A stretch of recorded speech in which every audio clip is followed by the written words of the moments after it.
Isang maningning na umaga ang samalubong, at sa loob ng templo'y maririnig ang mahinang pag-awit ni Chen Chang'an habang naliligo sa mainit at nakapagpapaluwag na paliguan.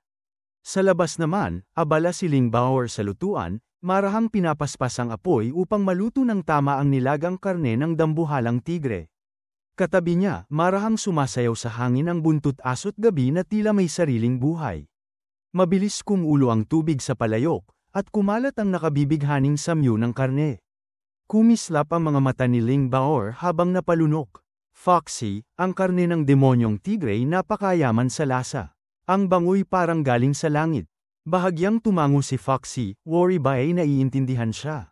Sayang lamang at hindi ka pa makapagbagong anyo, ani Ling Bao'er na may halakhak, kung hindi matitikman mo rin ang sabaw ng isang gintong ubod na demonyo.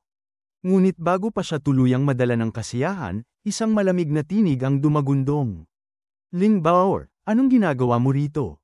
Nasaan si Li Xiao? Tatlong sinag ng liwanag ang bumaba sa harap ng banal na templo, ang pangkat ni Li Batian. Nakakunot ang noo nito habang nakatitig ng masama kay Ling Bao'er. Hindi ba't si matandang Li Xiao ang dumampot sa anak ng pinuno ng sekta ng Siyam na Espada at patungo na sa pugad ng masamang dragon? Bakit narito ang dalaga? Nanlaki ang mga mata ni Ling Bao'er sa kilabot nang makilala sila. Napasigaw siya, saka mabilis na tumakbo papasok ng templo. Guro, masama ito. Nandito na ang pugad ng masamang dragon para maghayganti. Umalingaw-ngaw ang kanyang tinig sa loob ng templo, ngunit maya-maya ay lumabas din siya. Takip ang mga mata at halos madapa sa pagmamadali. Blag, Li Batian at ang kanyang mga kasama, Aray, ang sakit, ungol niya, sabay tayo. Ngunit nanlilisik ang kanyang mga pisngi sa pamumula sa larawang nasal ayan sa loob ng templo. Ling Bao'er, papuntahin mo si Li Xiao rito ngayon din. Sigaw ni Li Batian. Sa kanyang isipan, imposibleng makatakas si Ling Bao'er kung wala si Li Xiao. Marahil ay nagtaksil ito at ninakaw ang walang kapantay na kayamanang immortal.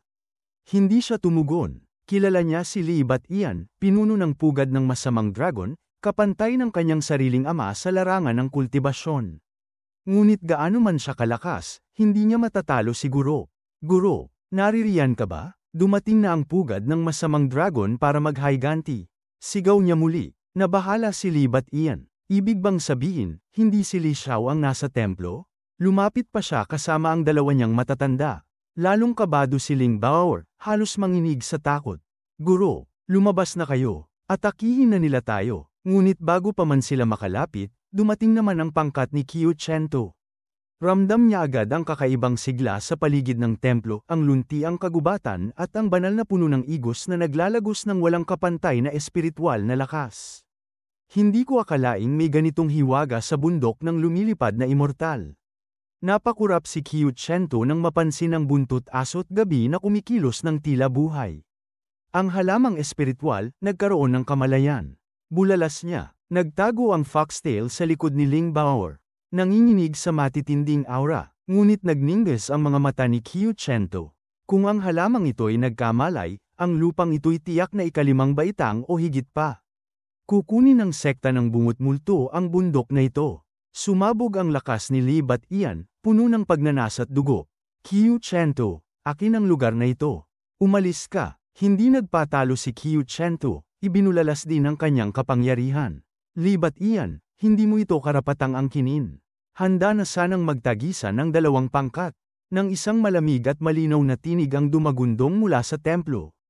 Pinagtatalunan ninyo ang isang puok na hindi man lamang ninyo tinatanong kung sino ang tunay na may-ari. Sabay-sabay silang napalingon. Bago nila maaga ang santuaryo, kailangan muna nilang malaman kung sino ang nagmamay-ari nito. Bahagyang gaman ang loob ni Ling Bao'er. Sa wakas, lumabas na si Guro. Naglakad palabas si Chen Chang'an, nakasuot ng maluwang na kasuotang dawista, ang kasuotan ng Eternity Coven na ngayon lamang niya buong tapang na isinuot. Ang lahat ng pangamba niya ay nilamon na ng kanyang ganap na kapangyarihan sa ilalim ng Absolute Domain System. Guro, salamat at lumabas na kayo. Bulalas ni Ling Bao'er, sabay hila kay Foxy upang magkubli sa kanyang likuran. Hinaplos ni Chen Chang'an ang kanyang ulo. Hindi ba't sinabi ko na sa iyo na maghintay sa labas? Ngunit pumasok ka pa rin. Namula si Ling Bao'er, pautal na sagot, Guguro, na, kalimutan ko po. Pinalo niya ng marahan ang noo ng dalaga. Kapag muli kang sumuway, iiwan na talaga kita. O opo, sagot niya, sabay tango ng mabilis. Aba, akala ko'y makakaharap ako ng isang dakilang tao, yun pala'y isang hamak na mortal lamang, malamig na ngisi ni Libat iyan. Sumulyap si Qiu Chentu at sumang-ayon, oo, isang mortal mula ulo hanggang paa. Nagkibit balikat si Ling Bao'er at umirap, humph. Hindi mortal siguro, siya mismo ang pumatay kay Li Xiao. Kaya mas mabuti pang lumayas kayo habang may pagkakataon pa. Pak, muling pinalo ni Chen Chang'an ang kanyang ulo. Araay, guro, bakit nyo na naman ako pinalo? Reklamo niya, matalim na tumitig si Chen Chang'an. Tumahimik ka na lang. Walang mag-aakala na pipi ka kung hindi ka magsasalita. O opo, mga puntos ng aking domain na naglalakad at humihinga. Paano na kung matakot silang lahat at magsilayasan? Nakunat ang noo ni Qiu Chentu habang sinusuri si Chen Chang'an. Walang kapansin-pansin, isang karaniwang tao lamang. Imposibleng siya ang pumatay kay Li Xiao na nakabuo na ng gintong ubod. Ngumisi si Chen Chang'an. Tama ka, malaki. Paano ako ang makakapatay kay Li Xiao? Bata lang ito, puro Saturday ang alam. Napangiwi si Ling Bao'er, hindi ako bata. At guro, puro ka rin kasinungalingan. Ling Bao'er, nasaan si Li Xiao? Nasa kanya ba ang kayamanang immortal? Tanong ni Libat iyan, puno ng paghamak habang hindi iniinda si Chen Chang'an. Kumurap lang si Ling Bao'er. Si Chen Chang'an ang sumagot, kalmado ang tinig, nasa templo si Li Xiao at nagpapahinga. Nasa kanya rin ang kayamanang immortal. Napangiti si Ling Bao'er, talagang tuso kayo, guro.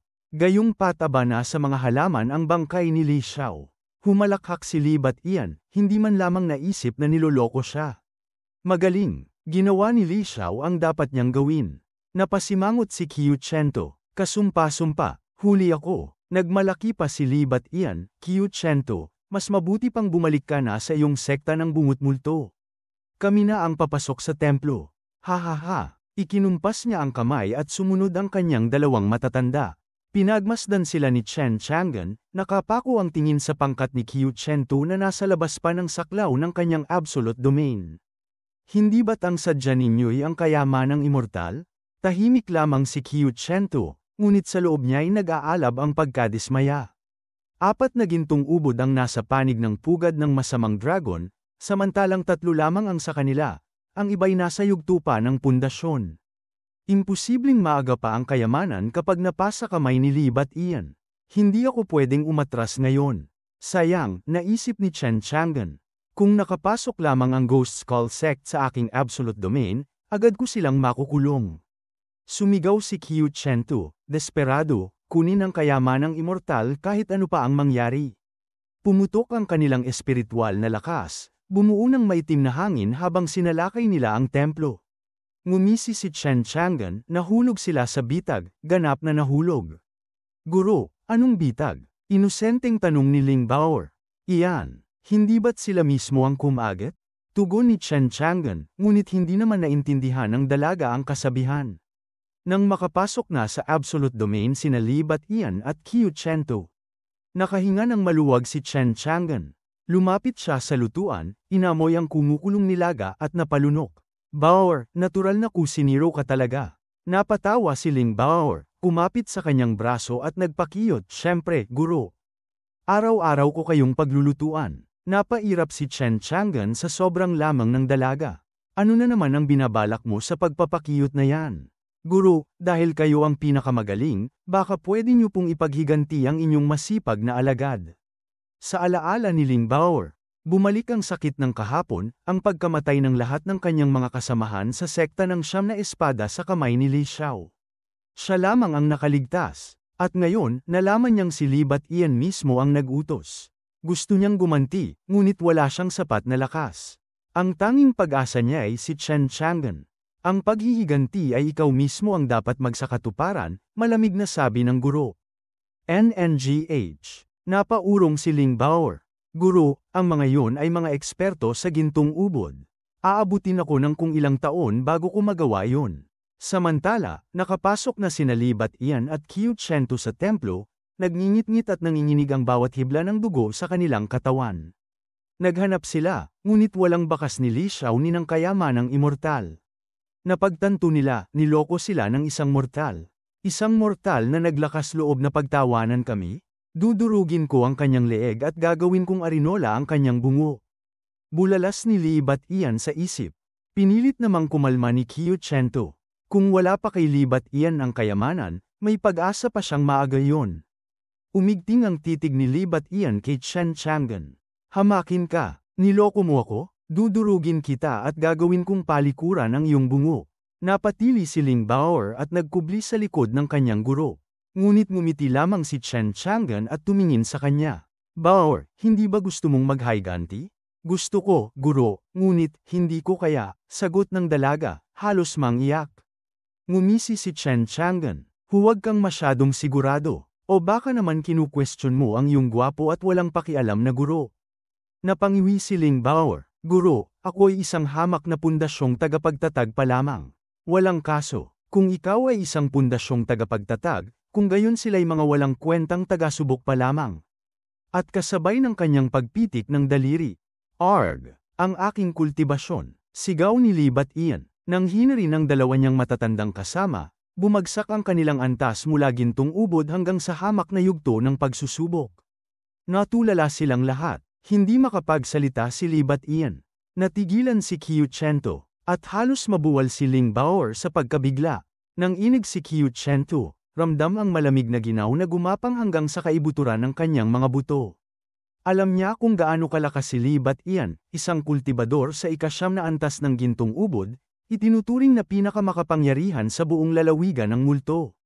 Sa kawalan ng alinmang nagbubuo ng kaluluwa, si Li Batian ang hari sa lugar na iyon. Ngunit sa isang kisap mata lamang, ang kanyang kultibasyon ay bumagsak hanggang sa hamak na yugto ng pagsusubok. Napatitig si Qiu Chento sa tumatawang si Chen Chang'an na para bang walang kwenta. Imposible, maliban na lamang kung napalayo siya sa pagkasuklam at takot, pawisan at nanginginig. Paan ng sekta, anong nangyayari? Nag-aalalang tanong ng isang matandang kasapi ng sekta ng bungot multo, agad siyang inalalayan.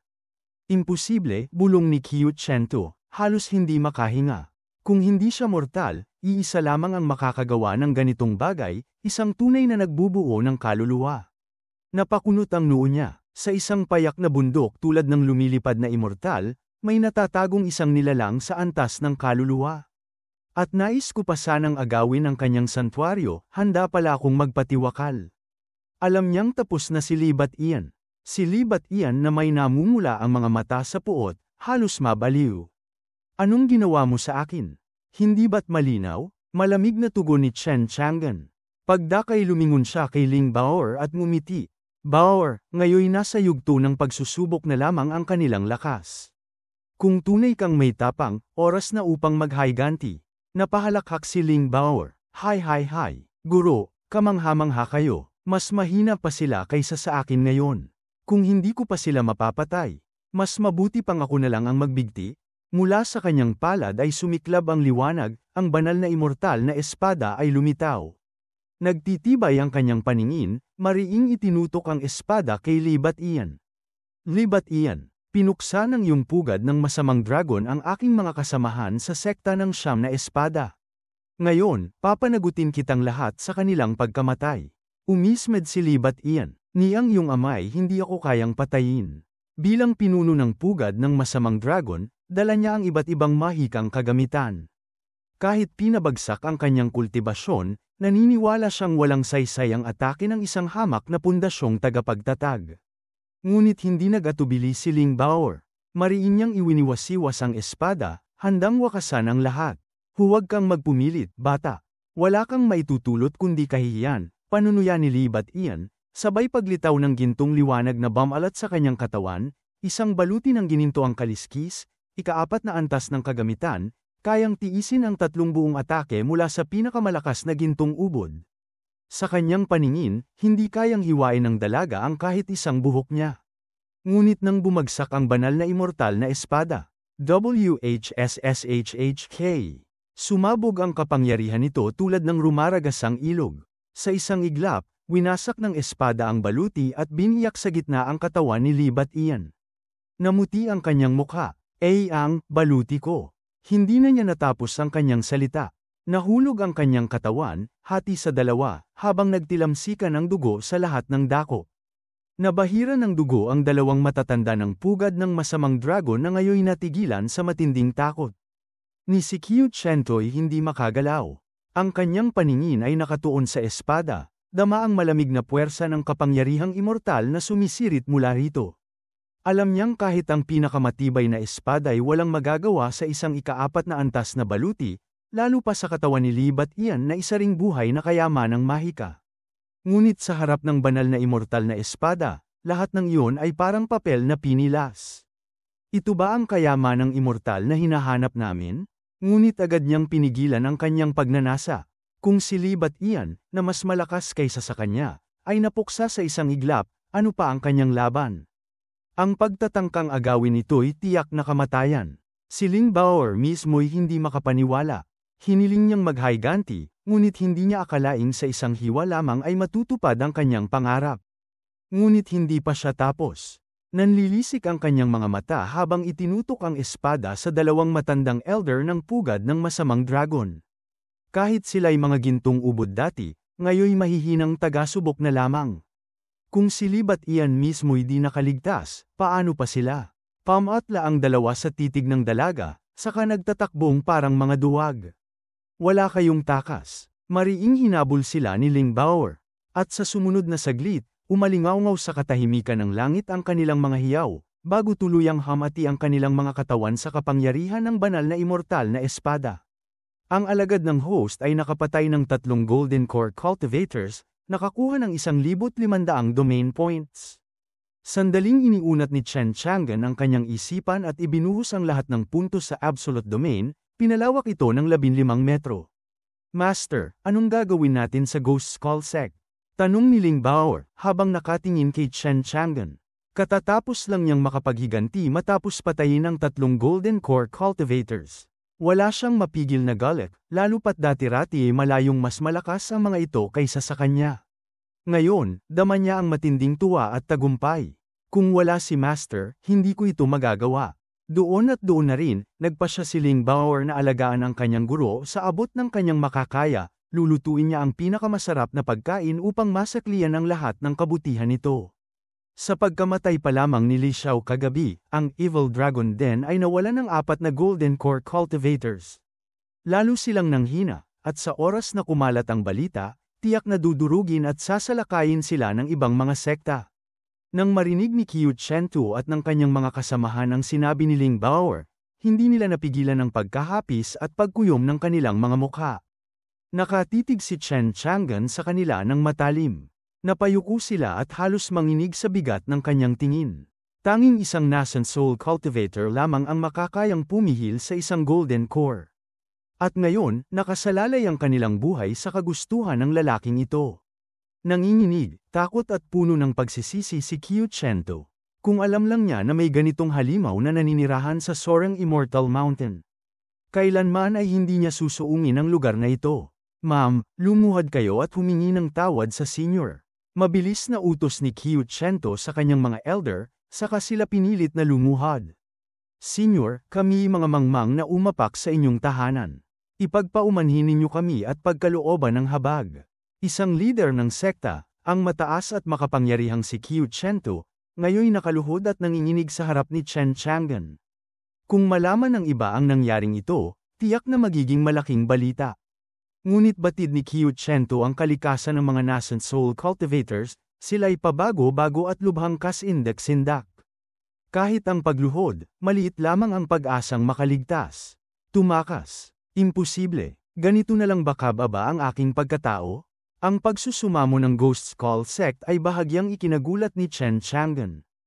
Plano na niyang lipulin sila upang makakuha ng puntos, ngunit ngayoy nag-alinlangan siya. Kumislap ang mga mata ni Ling Baoer. Master, ang Sacred Immortal Sword ang siyang immortal na kayamanang bumagsak kagabi. Malaki ang magiging gulo nito kung may makaalam. Mabuti pa, patayin na natin silang lahat. Ang Ghost Skull Sect ay isa ring kasuklam-suklam na sekta na ginagawang mga alipin ang kaluluwa ng mga buhay. Malupit at walang awang pumatay. Halos mabulunan si Qiu Chentu sa galit. Ling Baor, tigilan mo ang pagbibintang. Ang Ghost Skull Sect ay marangal, kailan kami naging masama? Umismed si Ling Baor, hey! At may lakas loob ka pang magsinungaling kay Master. Namutla si Qiu Chentu at naputol ang kanyang mga salita. Totoo, lahat ng Ghost Province ay batid ang tunay na kalikasan ng kanilang sekta, isang kulto ng dugo at bangkay. At kung may kakayahang gaya ni Chen Chang'an, imposibleng hindi niya alam ang katotohanan. Ang pagtatangkang linlangin siya ay isang diretsyong paglalakad patungo sa kamatayan. Lunod sa kawalan ng pag-asa si Qiu Chentu. Humugat ng malalim si Chen Chang'an. Baor, tama ka. Ang lahat ng masamang sekta ay nararapat mamatay. Sa pagsambulat ng kanyang nakamamatay na puwersa, natigilan sa sindak ang buong grupo ng Ghost Skull Sect. Ngunit habang nakaluhod, napakagat ng labi si Qiu Chentu. Alam niyang determinado si Chen Chang'an na patayin sila, at walang halaga ang kanilang pagmamakaawa. Isinusumpa kita, Ling Baor. Kung kamatayan ang naghihintay, sisiguraduhin kong may kapalit ito. Sigaw niya, sabay utos sa kanyang mga elder. Hindi ako naniniwalang isa siyang nascent soul expert. Lulusubin natin siya ng sabay-sabay at patayin. Umangat ang kanyang espiritual na kapangyarihan at sinugod si Chen Chang'an. Habang papalapit, bumuga siya ng makapal na itim na usok na bumalot sa paligid. Isang kisap mata lamang at nagpakawala ng isang pitik si Chen Chang'an at naglaho ang usok. Subalit si Qiu Chentu, hindi na nila nakita. Ang naiwan lamang ay ang mga elder. Saan napunta ang sect leader? Kalma ang tinig ni Chen Chang'an. Iniwan niya kayong lahat upang mamatay. Bumagsak sa kawalan ng pag-asa ang mga kasamahan. Nawalan na sila ng kagustuhang lumaban at nais na lamang makaligtas. Ngunit hindi yun pinayagan ni Chen Chang'an. Sa kanyang isipan, kumislap ang mga halamang espiritual. Ang sagradong igos ay kumilos, ang mga sanga nito'y hamampes at dinurog ang mga disipulo na parang hamog ng dugo. Ang iba pang halamang espiritual ay nagsama-sama at naging isang dambuhalang python, nilalamon ang natira. Sa huli, tanging si Qiu Chentu lamang ang nakatakas mula sa absolute domain, sa pamamagitan lamang ng pagtakas. Nalipol ang buong Ghost Skull Sect sa loob, na nagbigay kay Chen Chang'an ng dagdag na 450 domain points. Nag-alala si Ling Baor at napakapit sa kanyang damit. Master, nakatakas ang sect leader. Ano ang gagawin natin? Ngumiti lamang si Chen Chang'an. Ano pa nga ba? Hayaan mo na siyang makaalis. Napabuntong hininga si Ling Baor, nakatitig sa Sacred Immortal Sword. Master, kung siya'y nakatakas, hindi na yun ganoon kabigat. Ngunit kung kumalat ang balita tungkol sa immortal na kayamanan, tiyak na maraming darating upang agawin ito. At iyan ang nakababahala. Ngunit ngumiti lamang si Chen Chang'an. Walang takot o pangamba, kundi puno ng pananabik. Oh, mas mabuti nga kung dumating sila ng dagsa-dagsa. Nanlaki ang mga mata ni Ling Baor. Hindi kaya't sadyang pinakawalan ni Master si Qiu Chentu? Mas magsasalita pa sana siya nang tinapak ni Chen Chang'an ang kanyang ulo. Tama na ang haka-haka. Gutom na ako. Nasaan na ang tiger stew ko? Sa labas ng bundok Soaring Immortal, unti-unting naglaho ang maitim na ulap at tumambad ang mapatla at hingal na si Qiu Chentu. Paglingon niya pabalik sa bundok, lalo pang lumalim ang kanyang takot. Halos hindi siya makapaniwala na nakaligtas siya mula sa engkwentro laban sa isang makapangyarihang nascent soul na eksperto. Alam niyang tiyak na wala nang natira sa kanyang mga kasamahan, pawang naging laman na ng lupa. Hindi ko akalain sa isang karaniwang bundok gaya ng Soaring Immortal. May nagtatagong nascent soul na halimaw. Pero kahit ganoon, hindi ako basta-basta bibitaw sa usapin ng immortal treasure na yun. Nag-alab ang puot sa kanyang mga mata, saka siya muling nagkubli sa maitim na ulap at nagmamadaling tumakas. Samantala, tahimik na tinikman ni Chen Chang'an ang kanyang nilagang tigre, habang si Ling Baor na may maingat na minamasahe ang kanyang likod gamit ang maliliit at malambot nitong mga kamay. Guro, kumusta ang lasa? Tanong ng dalaga. Hindi masama, ngunit medyo mapatla. Kailangan lang dagdagan ng kaunting asin, tugon niya. Oo, guro, tandaan ko po yun. Nangungislap ang mga mata ni Chen Chang'an habang nakatanaw sa malayo. Hinayaan niyang makatakas si Qiu Chentu, sapagkat yun ang paraan upang kumalat ang balita tungkol sa immortal treasure. At sa pagdating ng mga makapangyarihang kasakiman, siya na may makakalikom ng mas marami pang puntos. Iyon ang plano niya mulat sa poll. Ang kanyang absolute domain ay umabot na ng 20 metro, at iyon ay bunga pa lamang ng pagpatay sa ilang Golden Core cultivators. Naisip tuloy niya, kung ang isang Nascent Soul cultivator ang kanyang patumbahin, gaano kaya karami ang puntos na makukuha niya? Gayunman, napalingon siya kay Ling Baoer. Si Baoer ay masunurin, ngunit sadyang mahina pa rin. Foundation establishment lamang siya. Sa loob ng aking domain, ligtas siya, ngunit sa labas, baka isang misyon lang ang iatas ko, at baka mapatay siya ng parang walang halaga. Kailangan kong itaas ang kanyang antas. Nagliwanag ang mga mata ni Chen Chang'an sa ideya. Kung ang aking kakayahan ng creation ay kayang bigyang buhay at kamalayan ang mga damo, ginagawang espiritual na halamang may kapangyarihan, baka magawa ko ring itaas ang kultibasyon ni Baoer. Baka, marating niya agad ang Golden Core. O baka, hanggang Nascent Soul. Baoer, sumama ka sa hardin, tawag ni Chen Chang'an. Sumunod ang dalaga, at pagpasok nila sa hardin ng templo, tumambad ang tanawin ng malagot kumikislap na mga halamang espiritual. Namumukadkad ang sagradong puno ng igos. At ang buong paligid ay tila langit na bumaba sa lupa, napakapuro ng espiritual na enerhiya, daan-daang ulit na mas masidhi kaysa sa karaniwang lugar. Tumindig si Chen Chang'an, nakatalikod, mga kamay nakasuksok sa likod. Ang kanyang mga mata ay nakatutok lamang kay Ling Baoer.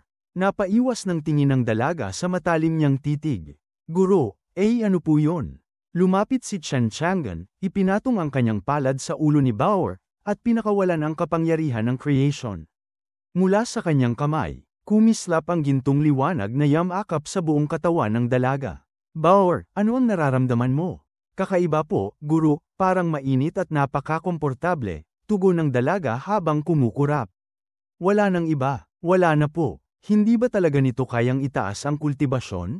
Hindi siya sumuko. Pinahigpit pa niya ang daloy ng liwanag, hanggang sa siling Baoer ay mistulang nagningning na araw. Dumilim ang kalangitan sa tuktok ng soaring Immortal Mountain, at malalakas na hangin ang umihip. Winuwagayway ang kanilang buhok at kasuutan. Ngunit kahit ganoon, hindi niya maramdaman ang pag-angat ng antas ng kultibasyon ng dalaga. Sa halip, may ibang nagbabago, ang mismong katawan ni Ling Baoer ay dumaraan sa nakamamanghang pagbabago.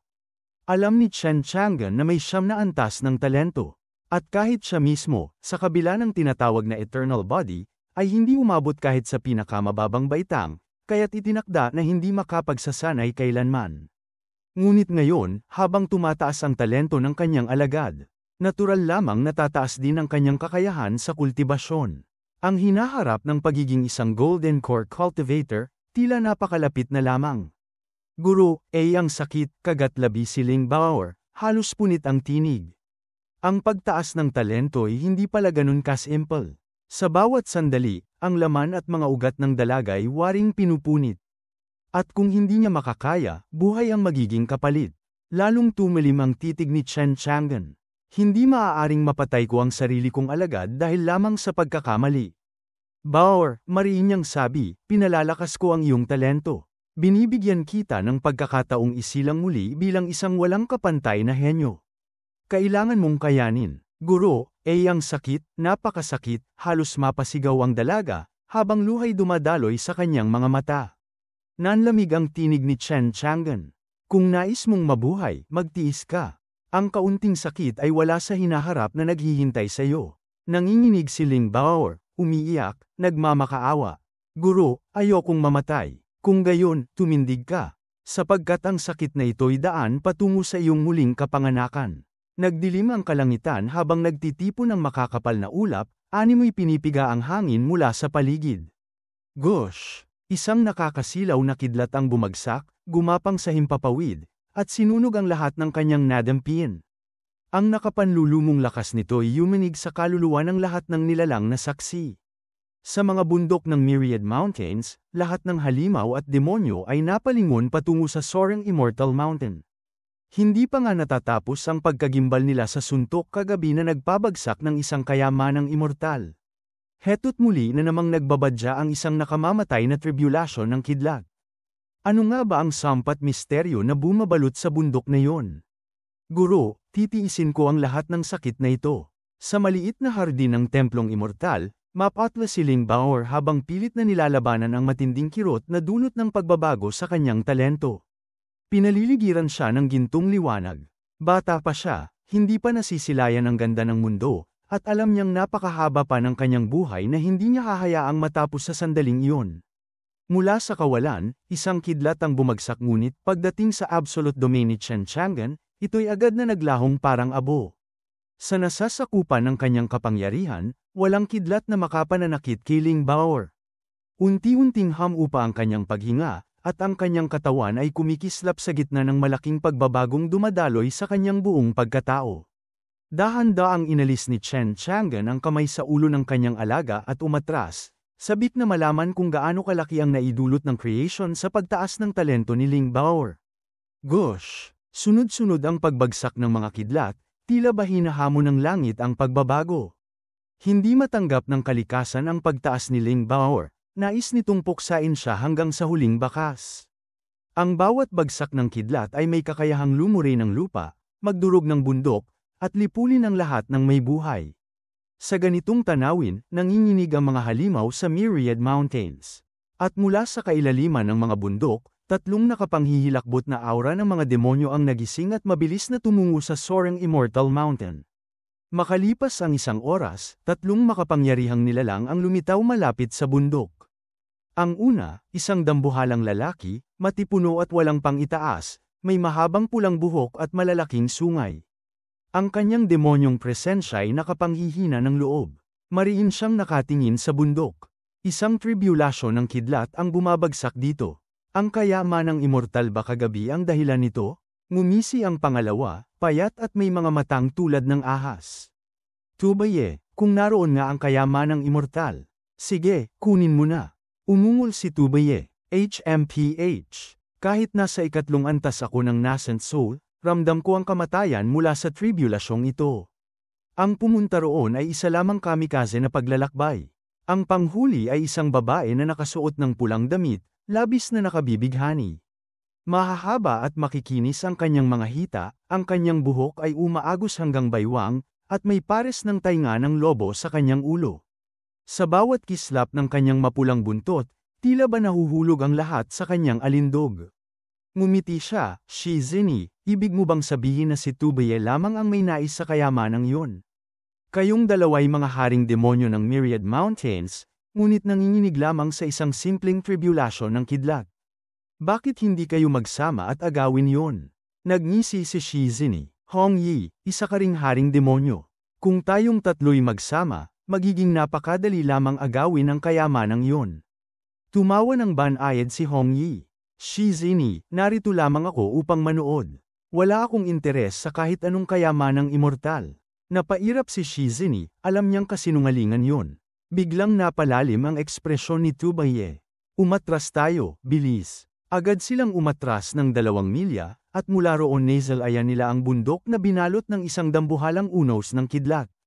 Para itong ilog ng pilak na bumababa mula sa langit, winawasak ang lahat ng masasalubong.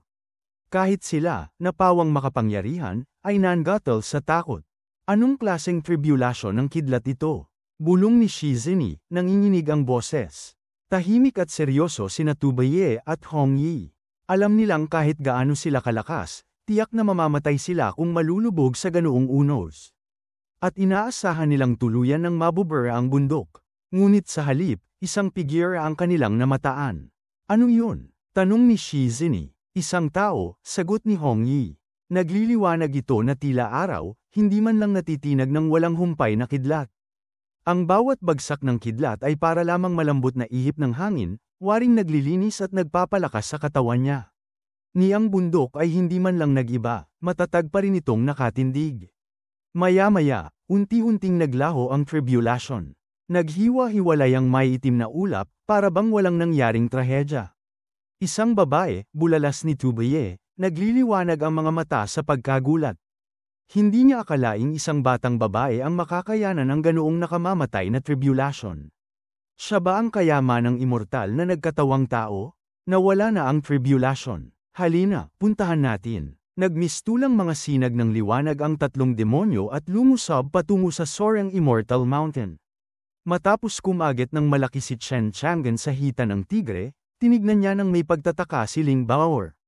Pagkatapos ng pagsubok ng kulog, kumikislap na parang hiyas si Ling Bao'er. Ang kanyang katawan ay muling binuo, at ang agos ng espiritual na lakas ay rumagasa sa kanyang mga ugat na parang rumaragasang baha. Dahil dito, dama niya ang kakaibang gun at galak sa kanyang buong pagkatao. Guro, ang gun ng pakiramdam ko. Ngumiti si Chen Chang'an, bagaman hindi pa rin niya tiyak kung gaano kataas ang naitaas ng likhang lumikha sa kakayahan ni Ling Bao'er. Ngunit tiyak, hindi ito basta-basta lamang. Subukan mong magkulong at magnilay.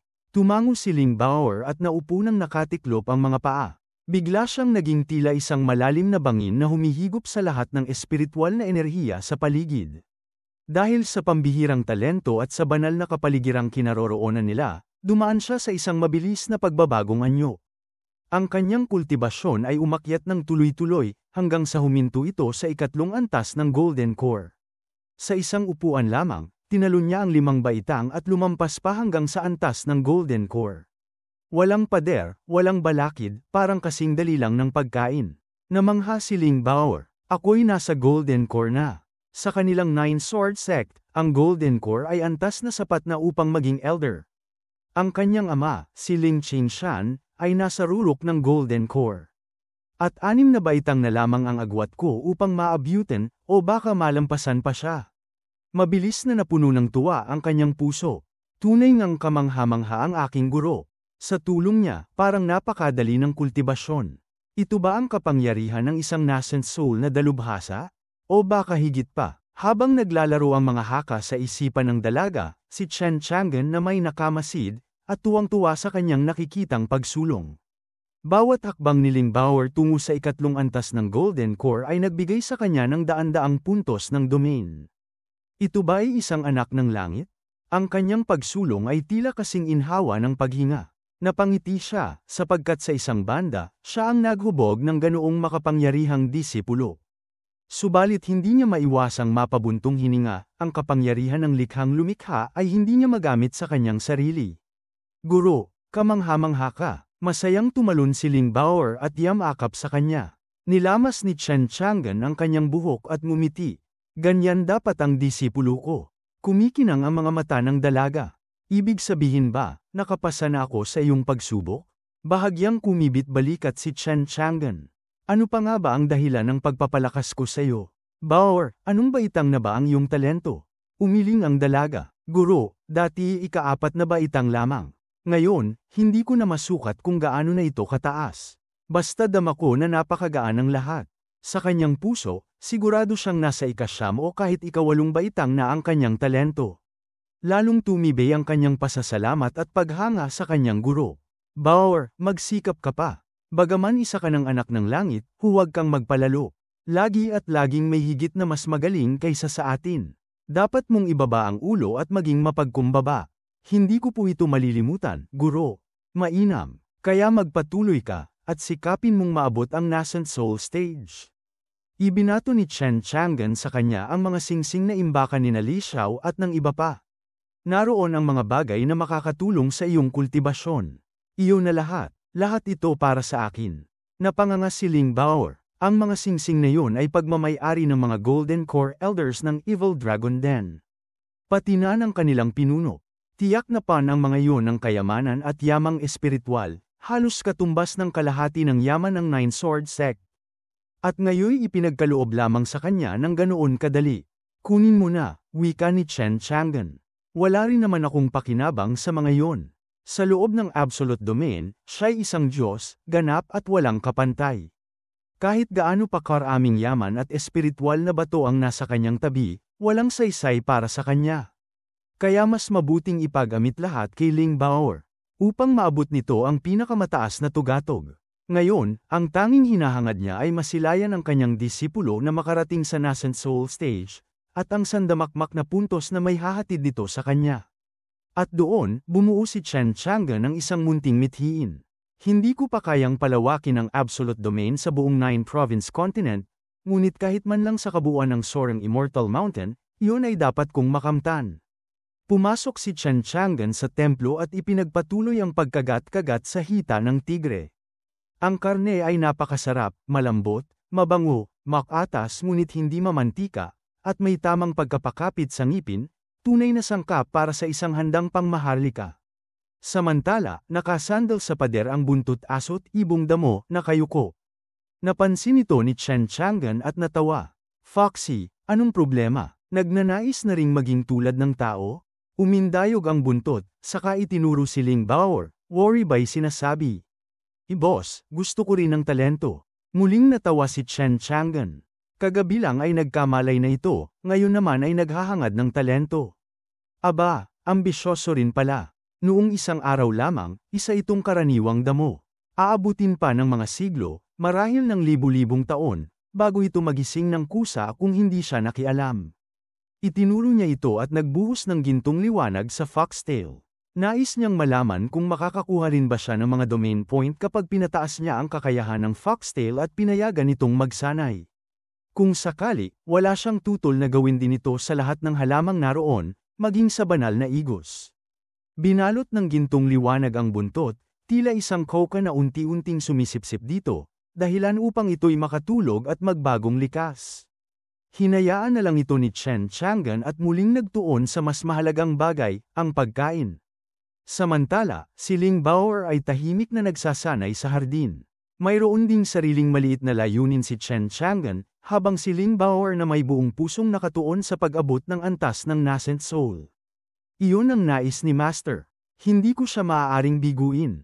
Habang sarap na sarap si Chen Chang'an sa kanyang pagkain, bigla siyang napakunot noo. Nadama niyang nagbago ang aura ni Ling Bao'er. Muli itong umangat ng isang antas sa kanyang pagsasanay, at kasabay nito'y dumating ang abiso mula sa sistema, dagdag na 100 domain points. Napangiti siya. Ang pagkuha ng mga disipulo ang pinakamabisang paraan upang palawakin ang absolute domain. Kung isang disipulo pa lang ay ganito kalaki ang naidudulot, paano pa kaya kung 100,000? Isang bugso ng pananabik ang damaloy sa kanya, ngunit agad din niyang pinigil. Hindi ako dapat magpadala, nasa akin ang absolute domain, ako'y walang talo. Bakit nga ba ako nagmamadali? Hindi basta-basta maaaring kumuha ng disipulo. Dadaan muna sila sa mabigat na pagsubok. Wala siyang balak magmadali o sumugal sa malalaking hakbang. Dahan-dahan lamang niyang palalawikin ang absolute domain hanggang saklawin ito ang buong kontinente ng 9 na lalawigan. Siya'y kontento na sa pagiging isang walang ambisyong tamad. Samantala, sa labas ng banal na templo, lumitaw ang 3 haring demonyo. Maingat nilang itinago ang kanilang mga aura at nagmasid mula sa anino. Hindi sila nakapigil na mapang-anga. Ang dami ng mga halamang espiritual, parang isang likas na santuaryo. Sinong mag-aakala na may ganitong lugar sa bundok ng lumilipad na immortal? Itong dalagita, siya ang tumanggap ng tribulasyong kidlat. Bulong ni Tubaye, baka siya ang immortal na kayamanang bumagsak. Tanong naman ni Shi Zini. Kumislap ang matalim na mga mata ni Hong Yi habang sinusuri ang katauhan ng dalaga. Umindayog ang kanyang mapulang buntot, sabay kunot noo. Hindi siya naglalabas ng aura ng isang immortal na kayamanan. Isa siyang laman at dugo. At batay sa kanyang espiritual na lakas, nasa antas ng Golden Core siya, isang tao. Nahagip ng matalas na pandaman ni Ling Bao'er ang kanilang presensya. Napakatalas. Natuntun niya tayo. Napakagatlabi si Hong Yi at mabilis na umiwas ng tingin. Ngunit umiling lang si Ling Bao'er.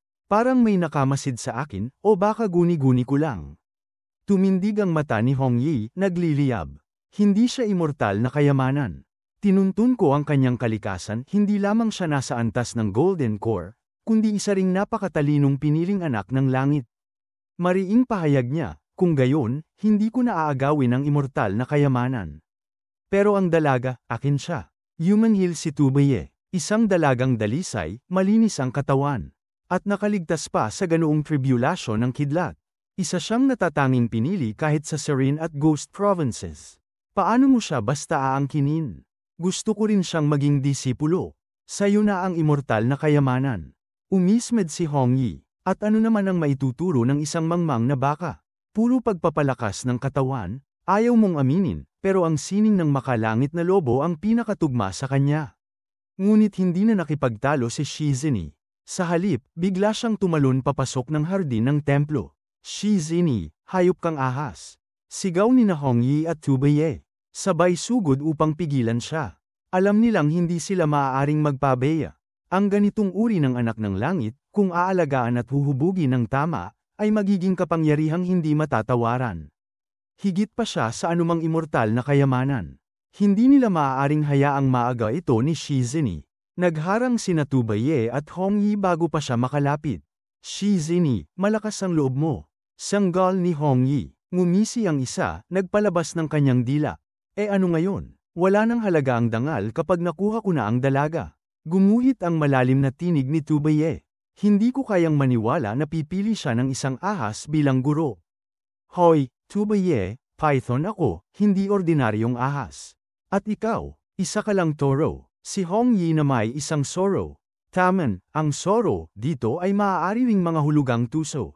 Napairap si Hongyi sa kanilang mababang uri ng banat. Naging mabigat ang tinig ni Tubaye. Hongyi, Shizini, daan-daang taon na mula nang huli tayong naglaban.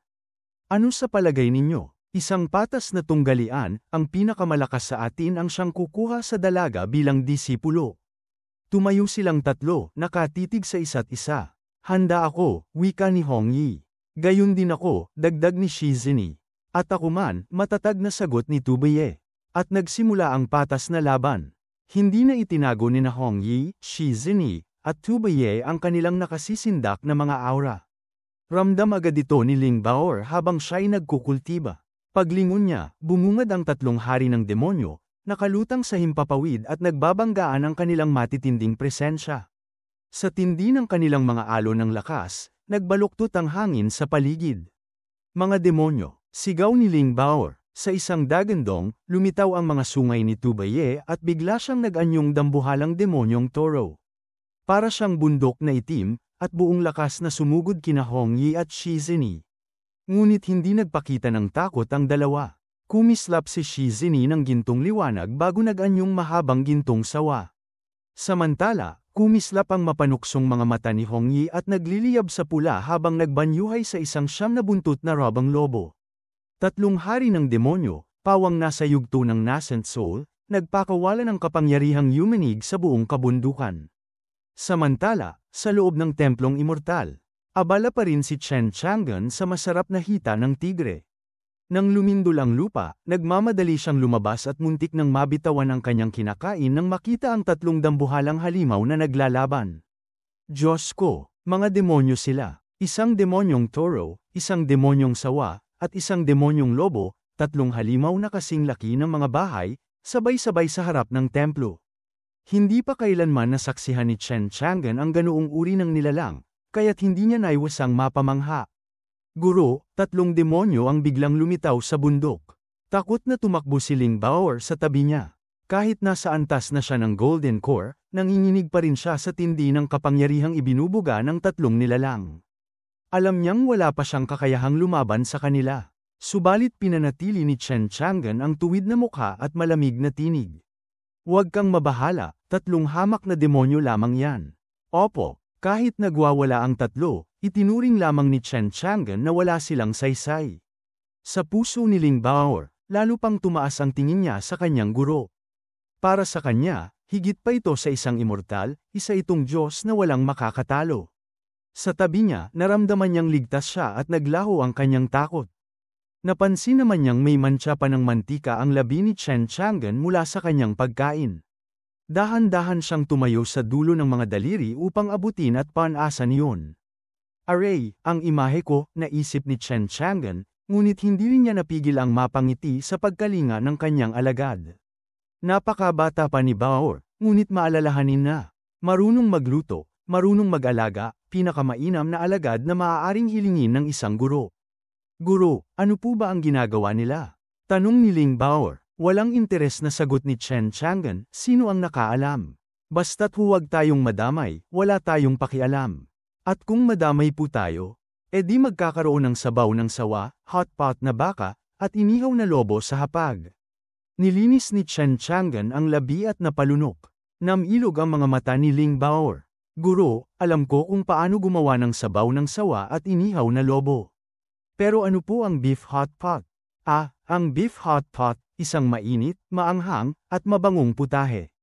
Isang araw, ako mismo ang magluluto para matikman mo. Ngumiti si Chen Chang'an. Nagniningning ang mga mata ni Ling Bao'er na parang mga bituin. Hindi na po ako makapaghintay. Gutom ka na ba? Tanong ni Chen Chang'an. Gutom na gutom po. Kung ganun, kumain na tayo. Yehey! At habang abala sila sa tabi ng kalan sa hardin, nagtatampisaw sa malinamnam na karne ng tigre, nagbuwal naman ang mga puno at yumanig ang lupa sa labanan ng tatlong hari ng demonyo, ilang hakbang lamang mula sa kanila. Pare-parehong sugatan ang tatlo ngunit wala pa ring malinaw na nagwawagi. Kaya't muli silang bumalik sa anyong tao. This won't do, ani Shi Zini, ngumangasab ang kanyang dila. Hindi natin malalaman kung sino ang panalo sa ganitong laban. Kung ganun, ano ang gagawin natin? Reklamo ni Tubaye. Ngumiti si Hong Yi. Puno ng mapanuksong alindog. Nahanap na natin ang isang Heaven's Chosen. Wala ni isa sa atin ang gustong pakawalan siya. Ngunit nakalimutan nating itanong ang opinyon niya. Bakit hindi natin siya hayaang pumili kung kanino siya sasama? Nag-isip sina Shi Zini at Tubaye bago sumang-ayon. Sang-ayon, kung hindi pwedeng sa laban, siya mismo ang pipili sa magiging guro niya. Sabay-sabay silang bumaba sa tapat ng templong immortal. At kahit nakipagsagupaan sila kanina nang walang humpay, ngayon ay iisa lamang ang laman ng kanilang isipan, si Ling Bao'er.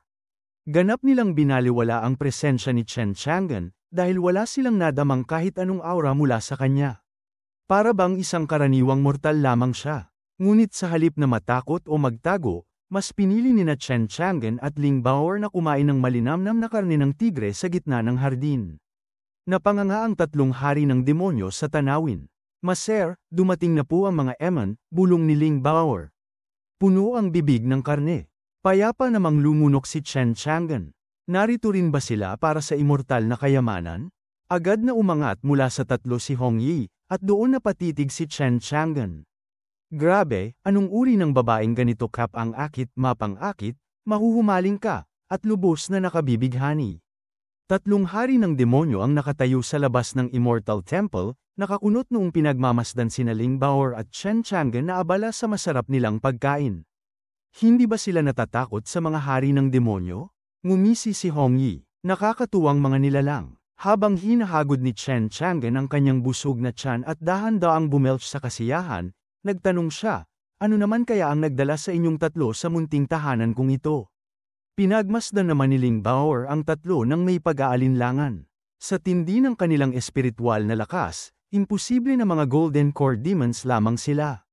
Mga Nascent Soul Demon Kings sila. Ngunit hindi pinansin ng mga hari ng demonyo ang tanong ni Chen Chang'an, sa halip, si Ling Bao'er lang ang kanilang tinitigan. Nainis si Chen Chang'an sa lantaran nilang pangwawalang bahala. Nauutal si Ling Bao'er habang bahagyang nagtago sa likod ng kanyang guro. Master, bakit ba nila ako tinititigan ng ganon? Napailing si Chen Chang'an. Paano ko malalaman? Diretso na si Tubaye. Dalagita, nais mo ba akong maging guro? Ibinukas niya ang isang kaong jade, at sa loob ay kumikislap ang tatlong gintong pylal. Bawat isa ay naglalaman ng pininukong Golden Core Demon. Sa'yo ang lahat ng ito kung tatanggapin mo akong guro. Huminga ng malalim si Shi Zini. Masyado ka namang sumagad, Tubaye, at tatlong Golden Core pa ang alay. Ngunit hindi siya nagpahuli. Pinakislapan niya ang palad at doon lumitaw ang isang pulang prutas na nagliliwanag. Ito ang Everlasting Immortal Fruit. 1,000 taon bago mamulaklak at 10,000 taon bago mamunga. Ang sinumang makakakain nito ay hindi natatanda at mananatiling maganda magpakailanman. Isa na lang itong natitira sa buong 9-province continent. Sa'yo ito, kung tatanggapin mo akong guro. Napangisi si Hong Yi. Shi Zini, ang tuso mo. Iningatan mo pa pala ang isang ganyang kayamanang pambihira. Ngumiti si Shi Zini. Balak ko sanang ibigay ito sa'yo, Hong Yi. Pero simula nang matagpuan natin ang ganitong pambihirang nilalang. Hindi na para sa'yo ang prutas na ito. Umiling si Hong Yi. Ipagpalit ang prutas kapalit ng isang alagad na hinirang ng langit. Mas mainam pa, ngumiti siya kay Ling Bao'er, nakakahalina at nakakaakit. Wala akong dalang gayong mga bagay. Ang maiaalok ko lamang ay isang pangako. Kung tatanggapin mo akong guro, ang buong lahi ng Heavenly Fox ang gagabay at magsasanay sa iyo.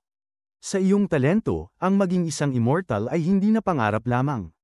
Nanlaki ang mga mata ni na Shi Zini at Tubaye. Hindi nila inakalang ibubuwis ni Hong Yi ang buong lahi ng Heavenly Fox para lamang sa isang batang tao. Ang pangakong yun ay higit pa sa lahat ng kayamanang naialok nila.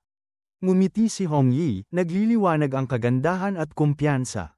Ano sa palagay mo? Maging alagad ko at baka maging isang immortal ka. Parehong natigilan sina Chen Chang'an at Ling Bao'er. Hindi pala sila narito para sa immortal treasure, kundi para mismo kay Ling Bao'er. Ngunit higit na ikinainis ni Chen Chang'an ang hayagang pagtatangkang agawin ang kanyang disipulo sa harap mismo niya. Hindi ba nila alam na si Ling Bao'er ay alagad ko na? Noindang si Ling Bao'er, mga pilal, prutas ng kawalang hanggan, at pangakong maging immortal, mga bagay na ni sa panaginip ay hindi niya akalaing maya-alok sa kanya. Hindi rin ito maihahambing kahit sa Nine Sword Sect. Ngunit sa kabila ng lahat ng tukso, ngumiti si Ling Bao'er at umiling. Hindi na, may guru na ako. Napangiti si Chen Chang'an, at ang galit na kanina'y nag-aalab sa kanyang dibdib ay biglang napawi. Ayan ang alagad ko, kahit anong alok, hindi ka maaagaw. Kumbinsido si Chen Chang'an na kakaunti lamang sa buong mundo ang makakayang tumanggi sa alok ng pagiging immortal. Ngunit ang kanyang disipulo, tumanggi ng walang pag-aalinlangan.